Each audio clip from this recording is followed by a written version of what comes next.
आम्ही दवळेश्वर गावाचे रहिवासी आहोत. काय बघितला मक्का? आमचा मक्का 1530 गेलेला आहे. पाण्याने खराब झाला होता का? पाण्याने नाही, मक्का चांगला आहे दादा, पण केंद्र सरकारचे जे धोरण आहेत ते आम्हाला पटून नाही राहिले. मक्याची 4 किलोची बॅग 2200 तर 2500च्या घरात आहे आणि आमचा 1 क्विंटल मक्का 1530 रुपये जर सरकार खरेदी करत असेल, व्यापारी खरेदी करत असेल, शेतकरी कोणत्या रुपयाने जगल हो?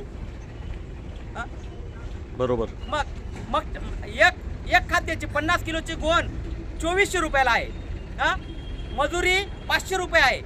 1 एकरला खर्च येतो 50,000 रुपये आणि मक्का 1 एकरचा बसतोय 25,000चा. शेतकरी आत्महत्या नाही करणार तर काय करणार आहे?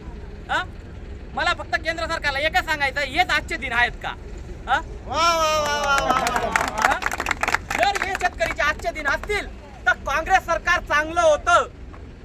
बीजेपी पेक्षा काँग्रेस सरकार चांगलं होतं. काँग्रेसच्या काळात 700 रुपयाला मटेरियलची गोण आणि बियाणाची 1500 रुपयाला गोण होती. बीजेपी सरकारच्या काळात 2500 रुपयाला खाद्याची गोण, मजुरी 500 रुपये एक मजुराची आणि मक्का बियाणाची 4 किलोची बॅग 2200 ते 2500 घरात आहे. शेतकरीच्या मुलाचा अभ्यास जाऊ द्या, त्यांचं जे सोनं ठेवलेलं आहे ना ते बी आता सुटणार नाही. सोनं 1,60,000 रुपये करून टाकलेलं आहे. शेतकरी तर सोनं तर घेणारच नाही, पण शेतकरी आहे ना जमिनी विकायला लागून जाईल साहेब. 1530 रुपये क्विंटल जर आमचा मक्का घेत असेल ना व्यापारी, तर आम्हाला आत्महत्या करण्याशिवाय दुसरा पर्याय राहिलेला नाहीये. आमचे आई वडील सांगता तुम्ही आता शेती बंद करा, चोऱ्या करा. चोऱ्या का बरं?